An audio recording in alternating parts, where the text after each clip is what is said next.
Hello and welcome to Scream Stream, where every week I separate the best from the worst in streaming horror so you don't have to. My name is James Gass, and on this week's show I have a Shudder exclusive. This is We Go On from 2016. You can purchase it on DVD, but if you want to watch it streaming, you have to go to Shudder. We Go On is a 2016 film written and directed by Jesse Holland and Andy Mitton. Stars Annette O'Toole, Clark Freeman, John Glover, Giovanna Zacharias, Laura Heisler, and Jay Dunn. For a brief plot synopsis, paralyzed by his fear of dying, Miles Grissom is offering reward money to the first person who can show him a ghost, an angel, a demon, anything to prove to him that we go on after our deaths. He narrows the responses down to 3 viable candidates, a scientist, a medium, and a worldly entrepreneur. And along with his protective mother, he embarks on an adventure through Los Angeles that will spiral into an unthinkable nightmare. Now, right off the bat, I have to say that the writing on this film, let me talk about everything I liked. The story was excellently written. The character development was great. The change in the relationship dynamic between the 2 main characters was great. I really liked that aspect of the film. I also liked some of the secondary characters as well.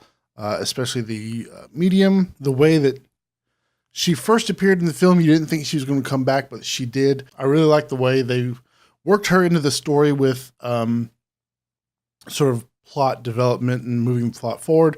Speaking of pacing and moving forward, I thought the pacing was actually pretty good. I didn't think it was slow. I thought it was really well done.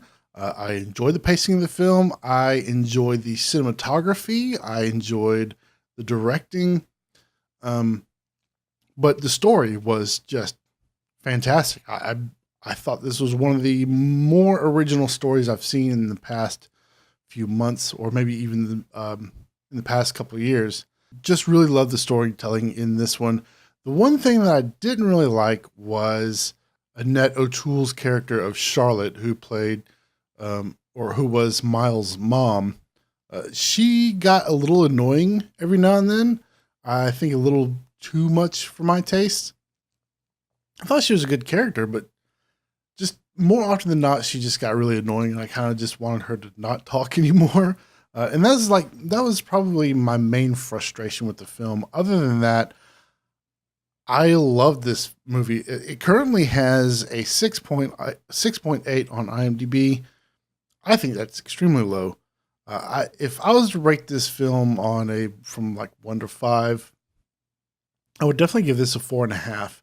And the reason why I wouldn't give it a 5 is just because Charlotte's the character of Charlotte. It just really annoyed me. And I thought, there were a couple of things in the beginning that I think should have been left out with the phone calls. Also, there is one major issue in the beginning with one of the phone calls. In the beginning, they say the call is from one person when it really was from another person. And that kind of confused me a little bit. That might not have been the case, but I'm pretty sure that it is. It was a little confusing. So there's some continuity issues there. And it's not a major issue. It was just a little confusing towards the end. And speaking of the ending, man, that was good. It was surprising at how well the ending was written. Because a lot of times, I wouldn't say a lot of times, but sometimes when you have a great film from the beginning up to the third act is usually when a film falls apart. This one didn't. This one kept me interested all the way to the very end, and I thought the ending was extremely satisfying. I walked away from the film thinking, wow, that was awesome. And the other thing that I really liked about the film, it wasn't scary, but what it does is it forces you to think about the end of your life. In a lot of horror films, we see people die all the time, but the subject of death and what happens after we die really forces you to think about that. And that's not something I usually think about. When I saw the movie, I was like, oh, wow, what does happen? You know what I mean? So it forces you to think about your own death. And that's pretty unnerving, I guess I would say. At least for me, anyway. It was pretty unnerving. So I like the way the film forced you to think. I loved it. I thought it was great. You should definitely check out this film. It is definitely worth watching.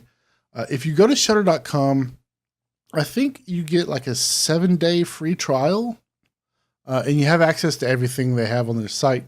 I would highly recommend you at least go and get the free trial. Watch this film. As I mentioned in the beginning of the show, it is a Shudder exclusive, and Shudder also has other exclusives worth watching. For example, Rob Zombie's 31, which is streaming exclusively on Shudder. You can't stream it anywhere else, except for like Vudu, maybe Vudu, where you have to buy it. And they just released a film called Prevenge, which has gotten a lot of hype in the blogs recently. So yeah, definitely go check out Shudder.com. I'll put the link in the description. You go check it out. Sign up for your 7-day free trial. It's totally worth it. It's $4.99 a month. I think it's one of the better streaming services out there, especially for horror fans like us. So yeah, go check it out. Check out Shudder. Check out We Go On. Great film. I think it deserves a higher rating on IMDb, and that's just my opinion. Before I let you go, I want to remind you that Scream Stream is viewer supported. So if you would like to support Scream Stream and all the content that I produce, please check out patreon.com/ScreamStream. And for just $1 a month, you can get this show available as an audio podcast. Now, if you would like to check out the old audio podcast of Scream Stream, all of those episodes are available on the Patreon page for free. I've reviewed some really good movies, so go check that out. Even if you don't become a patron, you can still get those episodes for free. If you want to check those out, I highly recommend that you do that. Until next week, go join our Facebook group. It's facebook.com/groups/ScreamPod and join the conversation there. I'll post every week when I decide on what movie I'm going to review. I'll post it there in the group and we can comment and share ideas and things like that. So please go check out the Facebook group there. Next week, I'm going to be reviewing Train to Busan, which is a South Korean film. I highly recommend that you go and watch it now before watching the review. I might do some spoilers. I'm not real sure. But go check it out. It is available on Netflix. So until then, I'm James Gass saying, if it was real, the cameraman would be dead too. Good night.